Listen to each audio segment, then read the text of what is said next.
अस्सलाम वालेकुम, welcome to my YouTube channel. आज हम इस वीडियो में NTS GAT test past paper जो कि 14 जनवरी 2024 को कंडक्ट हुआ है उसके चंद एक क्वेश्चंस को सॉल्व करेंगे। देखिए, पेपर को सॉल्व करने से पहले यहाँ पे कुछ मैंने एनालॉजी की कुछ टाइप्स जो हैं उनको डिस्कस किया है। ये 1 मिनट की जो वीडियो है ये आपके बहुत काम आ सकती है, तो इसको आप स्किप ना करें। यहाँ से सबसे पहले इसकी टाइप्स देखें, उसके बाद हम पेपर के कुछ क्वेश्चंस को सॉल्व करते हैं। देखिए, एनालॉजीज का मतलब होता है मुताबिकत रखना, ठीक है। तो यहाँ पे सबसे पहले हमारे पास जो है ना, इसकी एक टाइप होती है सिनोनिम एनालॉजी।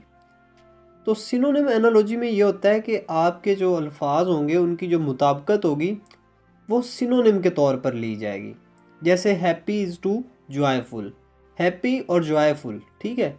इसी तरीके से सैड और सॉरोफुल, ठीक है। इसके बाद हमारे पास सेकंड टाइप आती है एंटोनिम एनालॉजी की। तो इसमें क्या होता है, एंटोनिम्स होते हैं जैसे hot is to cold, as fast is to slow.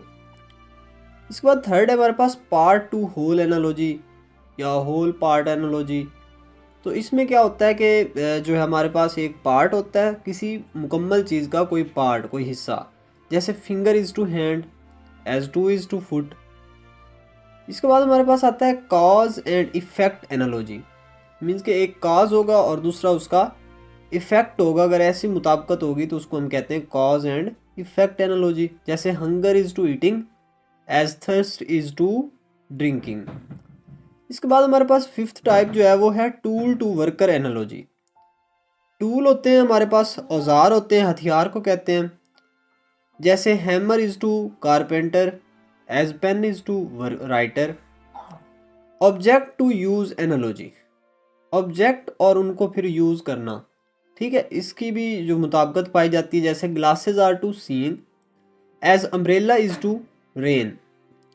इसके बाद हमारे पास सेवन्थ नंबर पे करेक्टर टू सेटिंग एनालॉजी, ठीक है, करेक्टर के हिसाब से सेटिंग। जैसे detective is to crime scene, मतलब कि क्राइम सीन को जैसे डिटेक्ट किया जाता है। As chef is to kitchen, जैसे कि शेफ को किचन के लिए रखा जाता है। देखिए, इस पेपर में हमारे पास कुछ एनालॉजीज के जो क्वेश्चंस थे वो यहाँ पे दिए हुए हैं। सबसे पहला है स्केल्स फिश। देखिए, स्केल्स कहते हैं मछली के जो छाल होती है उसके मछली के ऊपर, उसको हम कहते हैं स्केल्स, ठीक है। अच्छा, इसी तरीके से हमारे पास जो फर है ये कहते हैं रीछ की खाल को, ठीक है। और बियर किसे कहते हैं, रीछ को। तो इन दोनों के दरमियान जो है सिमिलैरिटीज़ भी पाई जा रही थी और एनालॉजीज भी पाई जा रही थी, ठीक है।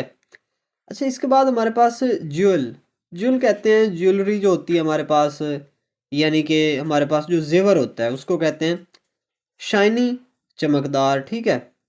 अब देखिए, मतलब यहाँ पे एक आपके पास कोई ऑब्जेक्ट है ज्वेलरी, और उसकी एक क्वालिटी यहाँ पे बयान की गई है। तो इसी तरीके से देखें, डेमन जो होता है, डेमन कहते हैं शैतान को। और एविल जो है उसकी वो बुराई है, बुराई मतलब इसका एविल का मतलब होता है बुराई। तो शैतान और उसकी क्वालिटी क्या है, बुराई, ठीक है। इसके बाद हमारे पास थर्ड नंबर पे है नाइट मेयर, यानी डरोना ख्वाब।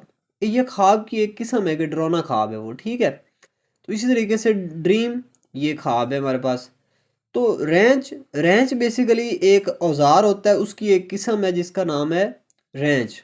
और टूल भी किसे कहते हैं, औजार को या हथियार को, ठीक है। नेक्स्ट है हमारे पास मार्कर।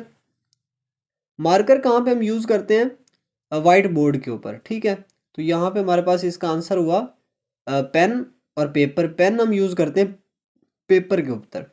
अच्छा, यहाँ पे एक आपको बात समझाने की है। अगर यहाँ पे जैसे दिया हुआ है ना मार्कर और फिर वाइट बोर्ड, अगर यहाँ पे नीचे ऑप्शन होता पेपर और फिर पेन होता, तो अगर इनकी आप इसकी जगह चेंज कर दें तो भी वो आपका आंसर नहीं होगा, ठीक है। जगह सेम होनी चाहिए। मीन्स के पहले यहाँ पे मार्कर कोई चीज़ लिखने वाली है और उसके बाद जिस पे वो लिख रहे हो आप लोग, वाइट बोर्ड। इसी तरीके से पेन कोई चीज़ लिखने वाली जिससे आप लिख रहे हैं, और उससे किसके ऊपर लिखते हैं, पेपर के ऊपर, ठीक है।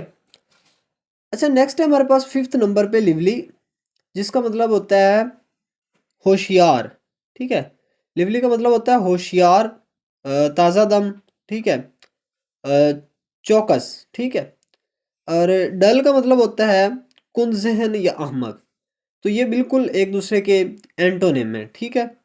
तो यहाँ पे हमारे पास नीचे जो है एम्प्लॉयड, एम्प्लॉयड मतलब जिसके पास जॉब हो, जॉब होल्डर को कहते हैं, ठीक है।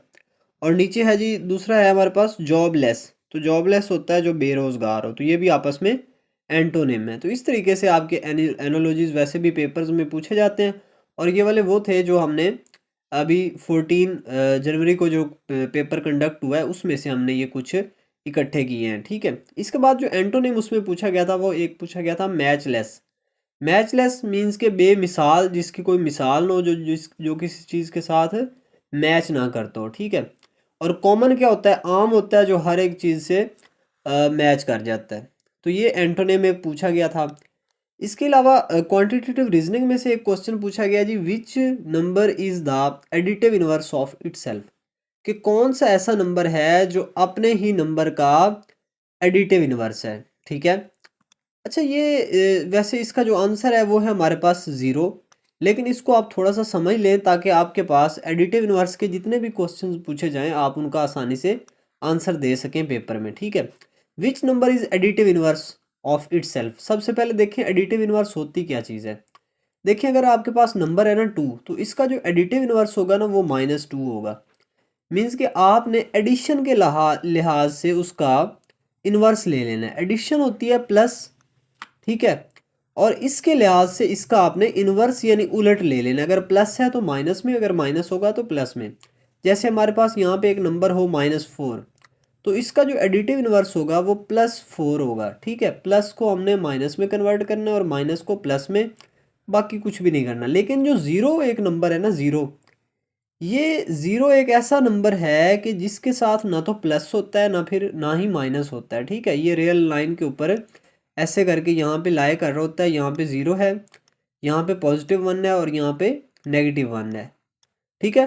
तो ज़ीरो से लेफ्ट साइड के ऊपर जितने भी नंबर होते हैं वो माइनस में होते हैं और राइट साइड वाले पॉजिटिव नंबर होते हैं। तो जो ज़ीरो होता है ये न्यूट्रल समझा जाता है, ठीक है। तो इसका जो एडिटिव इनवर्स होगा वो इटसेल्फ ही होगा।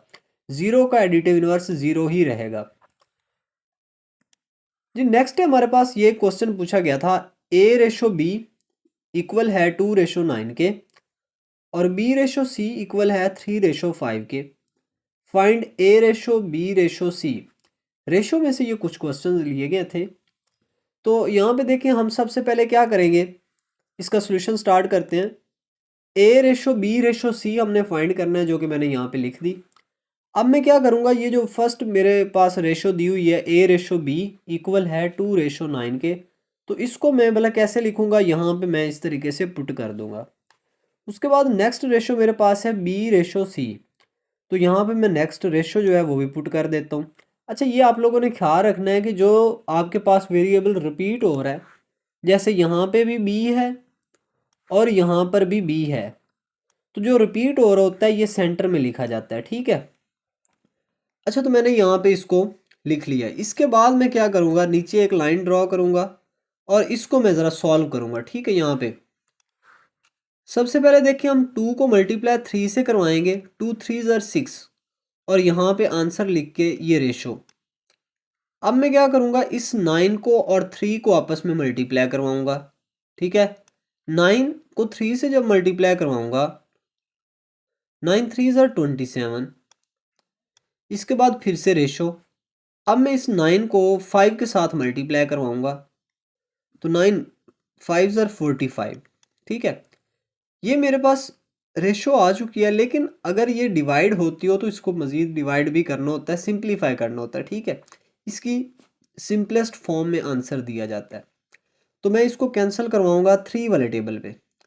3 2 ज़र 6 रेशो, 3 9 ज़र 27 अगेन रेशो, 3 1 ज़र 3 यहाँ पे 15, 3 5 ज़र 15।